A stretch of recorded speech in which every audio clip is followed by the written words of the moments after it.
Welcome to the all-new Hoop Nova, your ultimate source for everything basketball. And this is where the Wizards' plan gets even crazier. Washington didn't give up a mountain of assets for Trae Young. They essentially bought low because of his contract situation. Trae was looking for a massive extension, and in today's NBA, giving that kind of money to a small guard comes with serious risks. Then Washington shocked everyone by handing him a 4-year, $212 million max deal. At first, that looks like the exact opposite of smart rebuilding. Why would a team that's supposedly years away from contention lock itself into that much money? But what if that contract is actually part of the strategy? Because the NBA just changed the draft lottery rules, and those changes completely altered what it means to be a bad team. Under the old system, the 3 worst teams had identical odds at the no. 1 pick, which created a massive incentive to tank. But now, teams further up the standings have a much better chance than they used to. In other words, finishing 4th through 10th can actually be a pretty attractive position for a rebuilding team. And who is basically the perfect player for that strategy? Trae Young. Look at what happened in Atlanta after Trae became the franchise centerpiece. The Hawks consistently landed in that frustrating middle ground 5th, 8th, 7th, 10th, 9th. Not terrible enough to completely bottom out, but not good enough to become a real contender either. Trae Young is basically the NBA's greatest specialist at finishing 9th. And that might be exactly what Washington wants. Think about the bigger picture. The Wizards can stay competitive enough to avoid becoming one of the 3 worst teams, while still developing their young players and collecting valuable lottery selections. They don't necessarily need the no. 1 pick every year. They just need to keep adding high-level talent while avoiding the NBA's dreaded middle-of-nowhere trap. Then, once those young players are ready to actually compete, the timing of the roster could look completely different. And if Washington eventually decides Trae isn't part of the championship core, his contract doesn't automatically mean he has to stay forever. If he performs, his trade value could rise. That gives the front office options. This is why the criticism over giving Trae the max might be missing the bigger picture.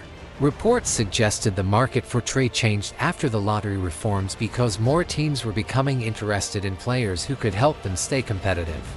If that's true, Washington may have viewed Trae as an asset rather than simply the face of its next championship team. And then look at the rest of the roster. Washington added another potential franchise piece with AJ Debadza, but he's still a rookie. They also brought in Adrian and Chris Middleton. Does that sound like a championship roster? Not really. But does it sound like a roster designed to completely bottom out? Not exactly. It looks like something in between.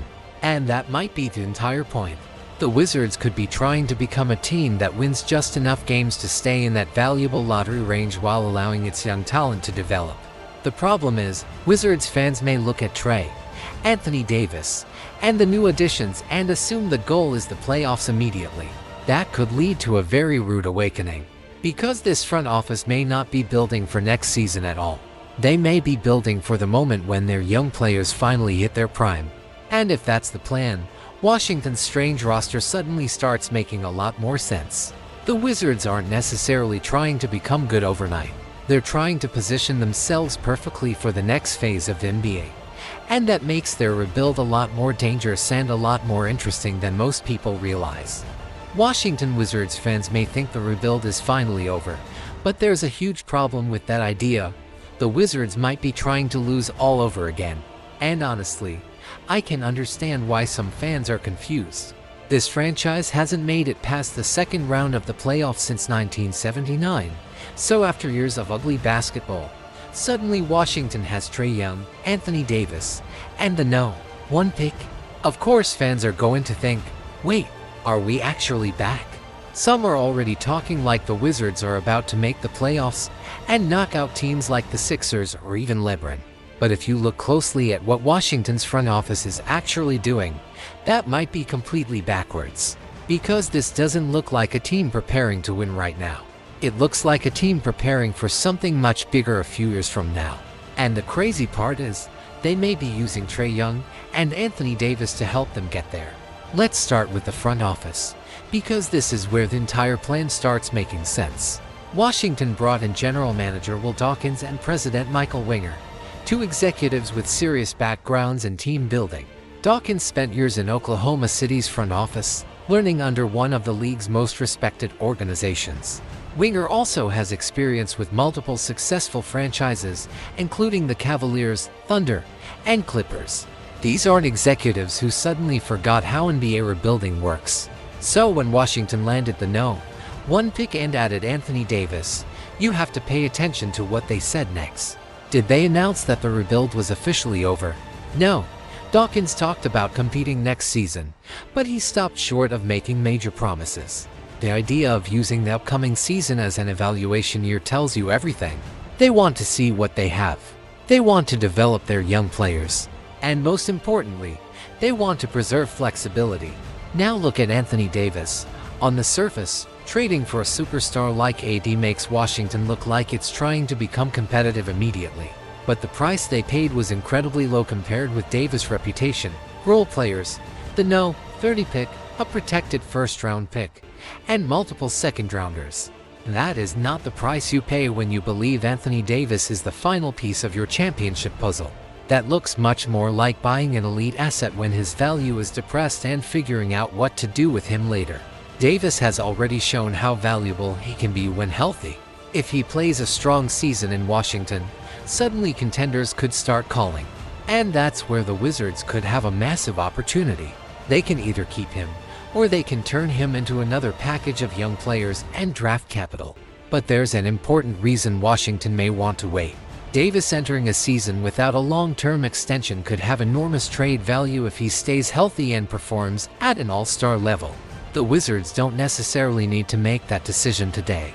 They can let the season play out, watch his health, watch his production, and wait for the market to develop. That is classic rebuilding strategy. Buy low, increase the value, then decide whether the player fits the long-term timeline. And then there's Trae Young. This move might be even more interesting. When Washington acquired Young, his trade value was reportedly at a low point despite the fact that he was still producing at an elite level when healthy.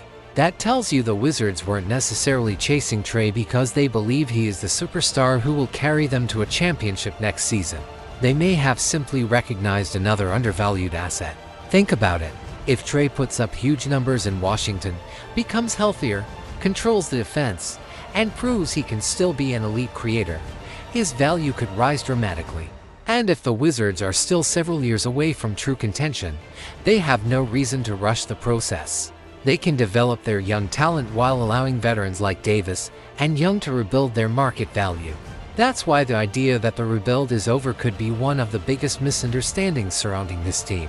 Washington may not be trying to win 50 games next season. They may be trying to build a roster that can win 50 games 3 or 4 years from now. There's a huge difference. The No. 1 pick gives them a potential franchise cornerstone. Young gives them an elite offensive creator. Davis gives them another superstar-level asset. And if both veterans perform, Washington could eventually turn them into even more draft capital or young talent. So don't be shocked if the Wizards look competitive at times next season. That might actually be part of the plan. The real question isn't whether Washington can make the playoffs immediately. The real question is how much value this front office can create before it finally decides the rebuild is finished. And if Dawkins and Winger are as patient and calculated as their reputations suggest, Wizards fans may have to wait a little longer before they see the final version of this team. Because what looks like a desperate attempt to win right now could actually be one of the smartest long-term rebuilds Washington has attempted in decades.